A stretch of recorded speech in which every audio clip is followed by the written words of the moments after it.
Yeah. So today in our discussion, we talk about a topic called the cryptography, or in fact, you can also call it as the network security.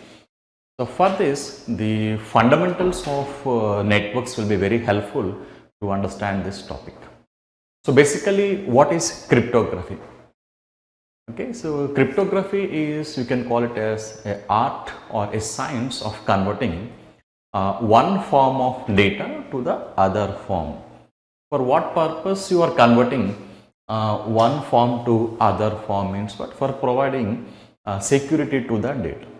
See, the basic difference between the computer networks and the security, or normally why after the computer networks only the security topics will be learned means what? The fundamentals of the networks will be very helpful to understand the topic of network security. Basically, the main difference is the computer networks will talk about how better you are going to transmit the data by providing a lot of functionalities like reliability, okay, flow control, error control, providing the data into smaller part. So final target is to transmit the data to the destination safely. But security is not like that. This is one more important feature where on the channel whatever you transmit, okay, for that data you have to provide the security. That means a lot of vulnerabilities will be there when the data is transmitted, and with the help of that vulnerabilities, the hackers or the mediating people can attack on the data and can grab the data. And if you don't provide the security to the data, it will be vulnerable. Okay, so the fundamental or the challenging issue of the cryptography is it is to provide the security to the data, or we can say the basic difference between the networks and the securities. Networks will deal with how properly you transmit the data.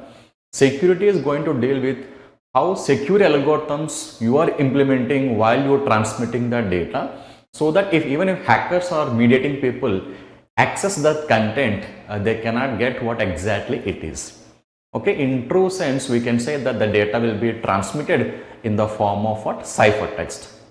So you can see the definition of this cryptography. It is a science or art of converting one form of data to the other form for providing the security to the data. Okay, so here what are the different terminologies or different attributes we talk about in the case of this cryptography. We use some words like public key, private key, okay, encryption and decryption, like that. So basically, what is the definition of encryption? Means converting the plain text to ciphertext is called it as the encryption. So what basically the plain text, the content or a data which is the intelligent data which is in an understandable form, you can call it as a plain text. Then what is ciphertext means what? Which is not in an understandable form, in a coded language it will be there. Okay, if the secure algorithms are able to convert the plain text to other form which is not in an understandable form for a hackers or the mediating people, then such a content you can call it as a ciphertext. Or basically converting the plain text to ciphertext, we can call it as encryption, and converting a ciphertext back to the plain text, you can call it as the decryption. Okay. So you can observe some definitions of this cryptography. You can see that converting plain text to ciphertext is known as what? Encryption, normally which is done at the sender side, and converting the ciphertext to the plain text is known as the decryption. So basically, what are these encryption and decryption techniques? These are the mathematical techniques in the cryptography. As I have said that cryptography is a art or a science of converting one form to other form, like plain text to ciphertext, ciphertext to plain text. But for doing so, for your data, you are going to apply some mathematical functions. Not only that, we are going to add some key values like a public key or a private key, like that we are going to add. It is something like in net, you can compare with the networks. Like you can see for a data, you are going to attach a header like application header, transport layer header, network layer header, data link layer header to provide their functionalities. Same like that. In the security also, for your content, you are going to attach some key values like public key, or a private key, then you are going to perform mathematical functions, okay, for that data with the help of that key. So basically from the slide you can say that converting a plain text to ciphertext is call it as encryption, and converting a ciphertext to plain text you can call it as the decryption, you can say. So basically this encryption and decryption are the mathematical techniques, you can see. Encryption and decryption are the mathematical techniques of what? The cryptography. So basically how do you give the definitions of this public key and a private key? So from this understanding we got some idea that encryption and decryption are the mathematical techniques, in that the keys are involved. So how do you define a public key and how do you define a private key? So basically the key which is participating in the encryption or decryption algorithm, okay, later on if that key is transmitted on the channel, I mean the simple way of remembering the public key and private key I am explaining. If the key is transmitted on the channel or if it is known to the public, you can call it as that key as the public key. Then how do you define a private key? That key will be used in participating the encryption and decryption, but that key will be kept as the secret, you can say. Then such a key we can call it as a private key.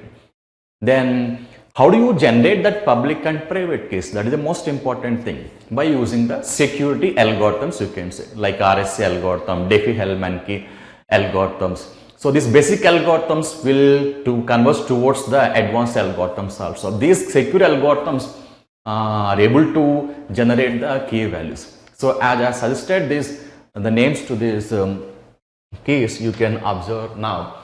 Okay. So basically here you can see converting a plain text to ciphertext, you can call it as a encryption, and converting the ciphertext back to the plain text you can call decryption.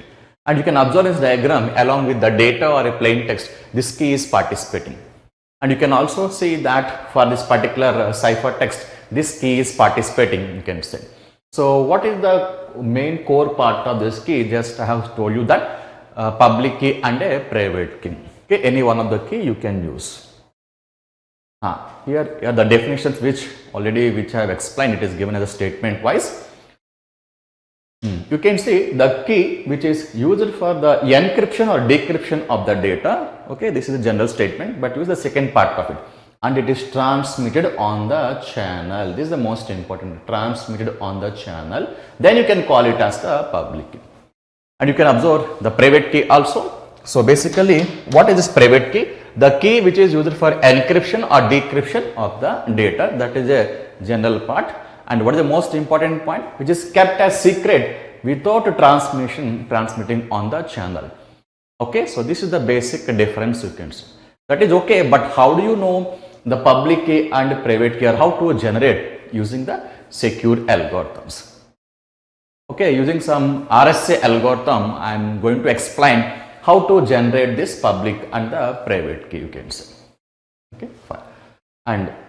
And this cryptography you can define in two ways, like one is symmetric cryptography, the other one is asymmetric cryptography. See, from the name itself you can have a clear idea. See, symmetric means what? Same, in fact.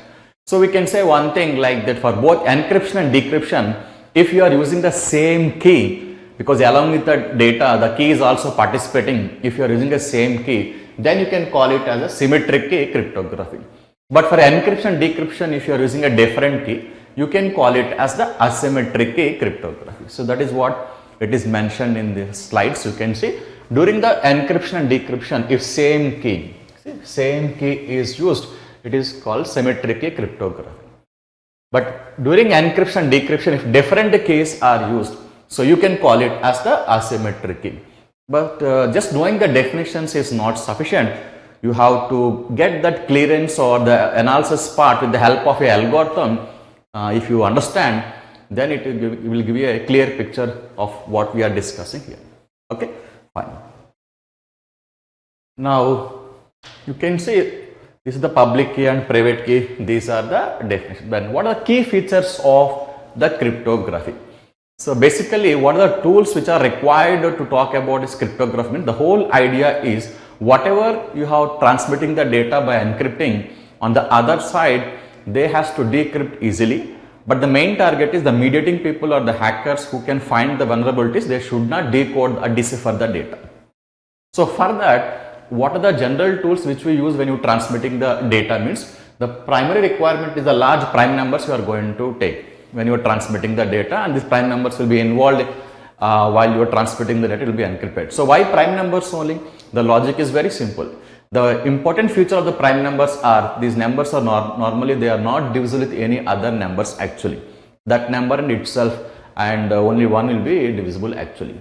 So the things which are non-deterministic or which cannot be determined easily by a third party or hackers or the malicious people, such type of things you can apply in the security, you can say. And here the prime numbers are going to play the major role. So how it is so? I am going to explain with the algorithm, then you will have a clear idea. And just next I have told you public and private key, anyway those are required, and the definitions also have explained. So challenge and responses, it is something like daily we are using this when you are doing the transactions for authorization, you will get a OTP, one-time passwords. So that one-time passwords you can call it as a challenge and response also, okay, like that. So these are some key features or characteristics of cryptography. When you really apply the cryptographic algorithms, these tools you are going to use it, okay. Yeah, so what are the challenges of cryptography? Just I have told you at the starting point only, the difference between the computer networks and the cryptography is like in the networks you are going to provide a lot of functionalities like providing a flow control, error control, reliability. So how properly the data is reaching to the destination, based on that you are going to focus. So if you observe in the case of networks, we are going to talk about a header checksum. Why you provide a checksum for the header? So that packet will go to correct destination if it reaches. So there the target is for the data reaching safely to destination. But here the target is not like that. The target is how securely you are going to transmit the data, okay, so that it will not, no vulnerabilities are found, and if the vulnerabilities are not found, the hackers cannot get easily actually.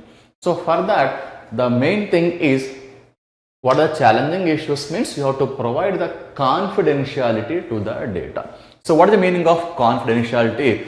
Providing secrecy to the data. Like a person Alice or X is sending the data to person Y, so called Bob. In between, this content should not be accessed by any malicious or the man in the middle attack should not happen, okay. The Alice has to transmit and Bob has to receive. For example, Alice is sending a SMTP message or a mail. He is sending some mail to Bob. That mail only has to be accessed by the Bob only, okay. The sender is sending and receiver has to receive.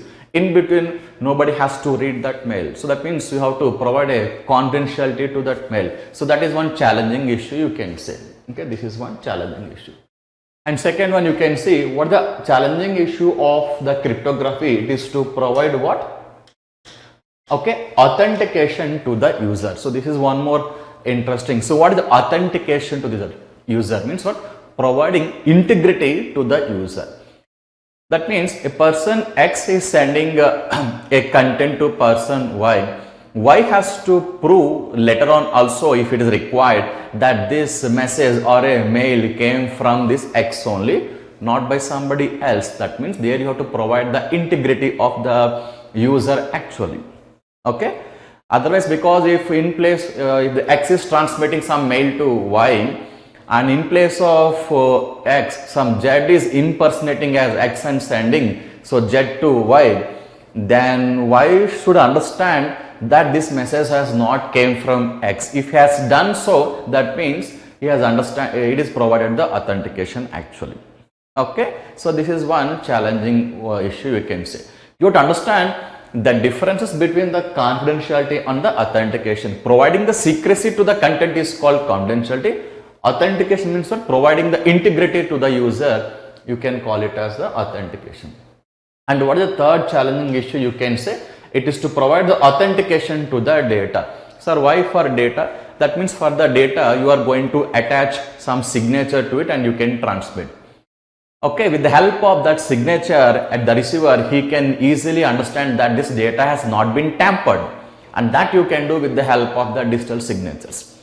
Okay, See, for example, somebody is issuing you checks with a large amount. You can observe that on the check they put the value and put a signature on that. They'll put some stamping also, and possibly they can put some labeling also, so that the check value and number cannot be tampered later on.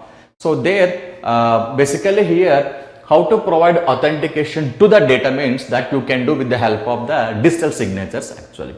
So these are the challenging issues which you have to provide for the cryptography.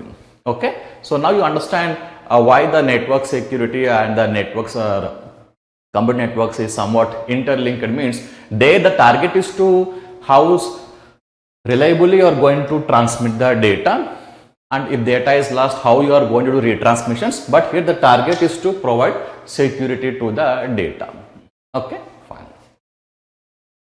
Now we'll talk about one algorithm here. The name of the algorithm is RSA algorithm. Like 3 research people are they have given by those names, Rivers, Chalmer and the Elderman. So that's why RSA algorithm has been given. So once we have understand this entire algorithm, then we can do the lot of analysis based on the algorithms. So why we have to do the analysis? The analysis will give you clear idea or intact idea to the fundamentals what we have covered actually. So you can see in this first step what we are doing in this RSA algorithm. You can see P and Q are 2 prime numbers. We are taking 2 variables like P and Q, very large prime numbers. And what would be the step 2 you are going to do? You take these 2 prime numbers and multiply those 2 numbers. Like you can see P and Q, you are multiplying those 2 numbers. Then you are generating one more large number variable called N. Okay, N is generated. Then this you can call it as a tuition function, is one type of function. So how to calculate this function is nothing but what? P minus Q into Q minus 1. Okay, that means you have taken 2 prime numbers now, P and Q. Just subtract one number less. P minus 1 means what? One number less to P, and Q means Q minus 1 is one number less to Q. By multiplying these 2 functions, okay, 2 variable, 2 prime numbers, you will get a one more big number, phi of n. And this phi of n, okay, will be used in the next one, that is called mod function actually. So what we are going to do, d into e mod phi n, we have to take this entire value, okay, such that this will be equal to what? 1. 1 means what? Remainder should be 1 actually. Okay, that means what? How you got this phi of n? From this value. Okay, how you got these numbers? With this value, P and Q. So finally what we have generated, you can see D and E are generated. So D and E are 2 variables. So basically here what is E means what? Here you can call this E as the public key. And what is this D? You can call this D as the private key, you can say. Okay. Now if you observe the entire analysis, where is the input and where is the output? Means in this algorithm you have taken 2 prime numbers P and Q and generated 2 key values D and E. So now you can go back to the basics and you can analyze whatever, okay, the public key and private key, we have given the definitions. So that will be helpful to analyze with the help of this algorithm actually. So basically here what is the target? By taking 2 prime numbers P and Q, you are able to generate 2 keys using this RSA algorithm. What are those 2 keys? Actually D and E, you can say. Here D I am calling as a private key and E as a public key. Why it is so? For that, go for the basics. What is public key? If the key is transmitted on the channel, later used for encryption or decryption, then such a key is called public key. Okay, and what is D? Okay, D can be used for the encryption or decryption, but it is kept as secret. That means you won't transmit on the channel, then that is called private key. That is what the concept behind it. Now you can ask me, sir, we have generated D and E, 2 keys with the help of 2 prime numbers P and Q. Then what is the use? So that we are going to explain the next step. Our target is what? To encrypt the data and you transmit. What you are going to encrypt? Plain text. What is plain text? The data what you are going to transmit. So that plain text what you do? You have to encrypt. Once you encrypt, what you are going to get? Ciphertext. Okay. Now you can see in the next slide. See. So now first question you can ask me, sir, what is this capital P? Okay, this capital P is called it as a plain text. Plain text means what? the actual data, whatever you are going to transmit, that is call it as a plain text. Okay, fine. So now you can observe here from this from this entire RSA algorithm, we have generated D and E. Now I am telling that E is a public key actually. So this entire algorithm where you have to run, where you have to apply in one of the system. So now I am just taking that this entire algorithm I am running at the receiver computer. So at the receiver computer, I have taken two prime numbers P and Q and I have generated D and E. After generating with the help of the algorithm, so what is the next step? Out of these two, D and E, which I will be transmitting to the sender, means on the channel I am going to transmit. So once you say that you are transmitting on the channel, that should be a public key. This gives a clear idea out of D and E, which will be transmitted on the channel. So obviously this E only, this E is a public key. And you can say here this N we have calculated now. What is the purpose of N? Along with that E and N is transmitted. Who is transmitting? To the from the receiver. To where you are going to transmit? To the sender. Okay. Now you can see in this diagram what we are along with this E, N is also transmitted. You can see where you are transmitting from. Where you are transmitting? From the receiver. To which side? To the sender you are transmitting. Now you see N and E. Now you can understand why this E is called it as the public key. Why this E is called it as a public key? It's very clear now. This key is transmitted on the channel. Now once these variables are received at the sender side, what is the next step? This sender has to transmit the data. What is the data is called it as the plain text. What is the plain text data? Here I am using a variable like capital P. You can ask me a question, or here a very interesting point is this capital P is different from the this is small p. This small p is a variable or a prime number which you are using the calculations for the RSA algorithm. But here this capital P is not like that. Here this capital P is the actual data which you transmit from the sender side. Okay? Understand the logic here? Fine. So you can observe now to this data plain text. So how you are calculating ciphertext? Capital P E mod N. By using this entire function, the plain text is encrypted. Okay, P power E. So now a very interesting question you can ask me. How does a sender know this E variable? That's true. See, this E has been transmitted by whom? You can see here. This E and N are transmitted by the receiver to the sender actually. Okay, like that. Along with that N also. Okay, so now you understand this C is called ciphertext, which is calculated by the sender. Okay, that what you want to send plain text. How it is calculated? With the help of this N and E. N and E, how does the sender has got from the receiver? So now you got a ciphertext C.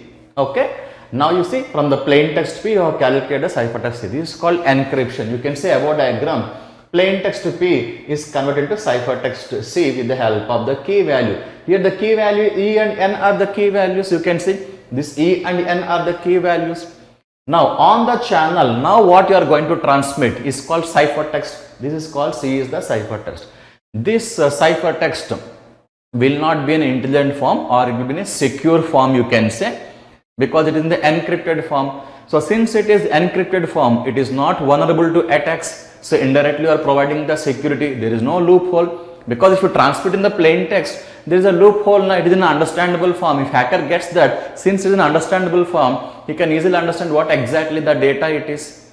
But now the data is ciphertext. Now this ciphertext will be transmitted on the channel.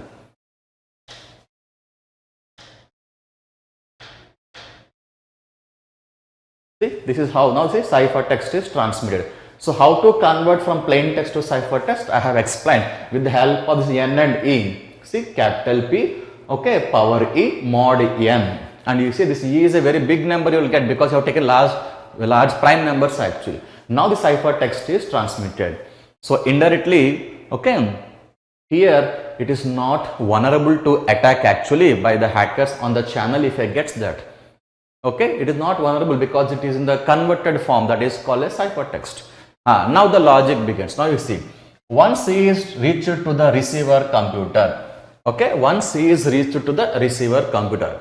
Now how decryption is done? What is decryption means what? Converting the ciphertext back to the plain text is called it as the decryption actually. You can see now this particular C you got to the receiver. So from this C, how to generate this P? You can observe that plain text P is generated from the C. C is nothing but what? Ciphertext, whatever you get, power D. Now this D, where you got this D? Why do you say that this D is called it as the private key? You can easily guess because D is not transmitted on the channel. D is kept as secret. First of all, tell me how does the receiver has got this D value? By taking two prime numbers small p small q, it has generated two keys D and E. E is transmitted to the sender, but D is kept as secret actually. So that's why this is a secret key you can see or a private key you can see. Then mod n you are going to use that. Now you are able to retrieve the plain text back. That means the only person, the receiver, is able to read that data. So you are transmitting a plain text. Receiver also received plain text only. On the channel you send a ciphertext. So it is not vulnerable to attack, you can say. It is not vulnerable to attack. Okay, understand? So this comes under RSA algorithm. So now if you observe the entire analysis, okay, entire logic. Now what is the thing you are going to analyze? It's very simple. You take two prime numbers P and Q, generated D and E. In that E is a public key and D is the private key. So now you do the analysis. Tell me, this RSA algorithm initially this RSA algorithm comes under which one? Either a symmetric cryptography or a asymmetric cryptography. Very good, that's right. It is a asymmetric cryptography. This is called analysis. Why it is called asymmetric key? So simple, because at the sender side and receiver side you are using a different keys. So tell me, at sender side which key you applied?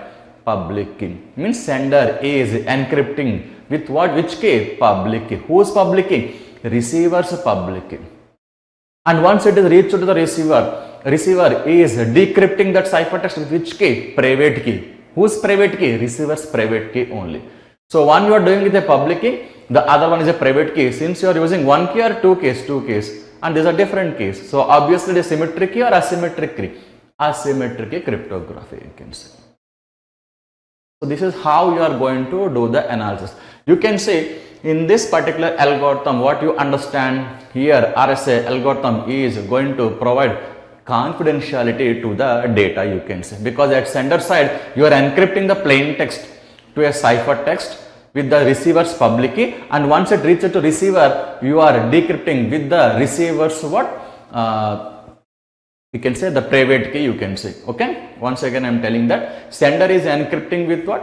Receiver's public key, and receiver is decrypting with what? Its own private key. Then you can say that it is providing what? Confidentiality. Okay, got it? So these are some the fundamentals which I have explained in the cryptography you can say.